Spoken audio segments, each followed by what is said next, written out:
Assalamualaikum Mbak. Iya, waalaikumsalam nak. Silakan duduk. Langsung aja. Wah, Bapak sangat senang sekali ya bertemu dengan kamu sekarang. Gimana kabarnya? Tidak baik Pak. Loh, kok tidak baik? Apa boleh Bapak tahu kenapa kabarnya kok bisa tidak baik? Entahlah Pak, saya merasa sangat bingung dan sedih. Loh, kok gitu? Nah, dari yang Bapak pahami kamu rasakan nih, apakah perasaan kamu tidak enak atau yang ada yang mengganggu perasaan kamu itu bisa dibicarakan, kita bisa bicarakan di sini, Nak. Ya Pak, saya pikir juga begitu. Bisa kamu jelaskan? Ya Pak, dengan senang hati saya akan bertanya, tapi mohon dirahasiakan kepada siapapun karena ini adalah masalah pribadi saya. Kalau begitu, Bapak ingin mendengarkan sejauh mana perasaan tidak enak yang mengganggu kamu. Nah, di sini kamu bisa ceritakan tentang semua yang kamu rasakan, karena semua yang akan kamu ceritakan itu dapat dijaga kerahasiaannya. Nah, jadi bisa kamu ceritakan dengan leluasa dan tenang. Ini Pak, saya merasa tidak percaya diri ketika tampil depan orang banyak, apalagi ketika saya presentasi di depan kelas. Lalu bagaimana? Setiap saya tampil di depan kelas, saya pasti gugup dan bingung harus berkata apa. Rasanya tiba-tiba bibir saya menjadi kaku. Bisa kamu jelaskan lebih jauh tentang perasaan tidak percaya diri yang kamu rasakan? Saya gemetar ketika tampil di depan kelas Bapak. Saya juga merasa tidak percaya diri saat akan menjawab pertanyaan dari dosen. Padahal saya hanya menjawabnya dari tempat dulu, tapi saya tetap merasa gugup dan gemetar. Ini yang menyebabkan saya jarang bicara dan berpendapat ketika guru mengajar depan kelas. Bisakah kamu contohkan ketika tampil di depan kelas? Bisa Pak.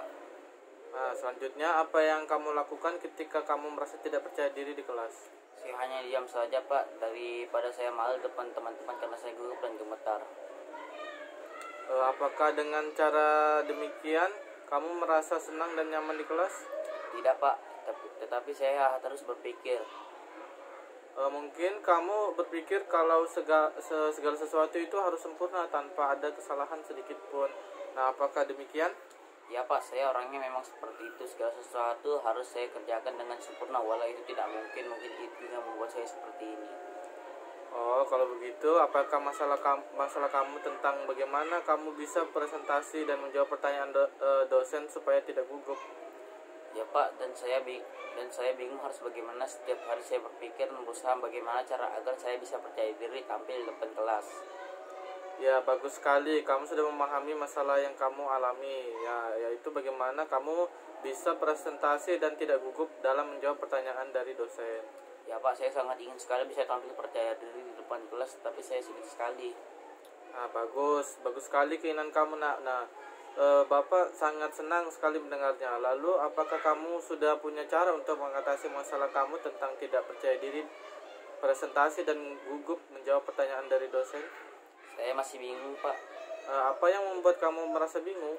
Saya takut jika nanti saya salah saat menjawab pertanyaan guru atau ketika presentasi. Saya takut nanti saya ditertawakan oleh semua teman-teman. Oh, apakah kamu sudah berusaha melakukan yang terbaik? Rasanya belum Pak. Nah, jika mencobanya saja kamu belum, lalu bagaimana kamu bisa berpikiran negatif seperti itu? Nah, itu yang saya tidak mengerti Pak. Baik, saya akan berusaha melakukan apa yang terbaik agar saya merasa percaya diri presentasi dan menjawab pertanyaan guru. Baiklah, apakah kira-kira rencanamu sekarang sebagaimana pegangan untuk tindakan selanjutnya?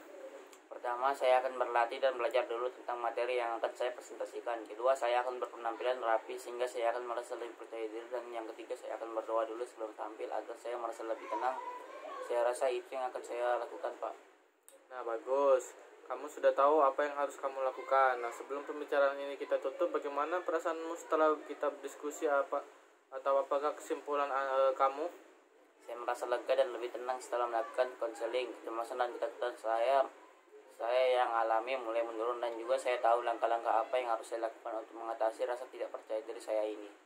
Nah, setelah melakukan konseling sekitar 20 menit, jadi kesimpulannya adalah pertama, kamu akan berlatih dan belajar dulu tentang materi yang kamu presentasikan. Nah, kedua, kamu akan berpenampilan rapi sehingga kamu akan merasa lebih percaya diri. Dan yang ketiga, saya akan berdoa dulu sebelum presentasi. Nah, apakah kamu yakin akan melakukan itu? Ya Pak, saya yakin. Apakah masih ada yang akan kamu sampaikan lagi? Tidak Pak, saya kira cukup. Nah, bagaimana kalau kita tutup pembicaraan ini dan saya mengucapkan terima kasih atas kesediaan kamu. Sama-sama Pak. Assalamualaikum warahmatullahi wabarakatuh. Saya pamit pergi. Oke, waalaikumsalam.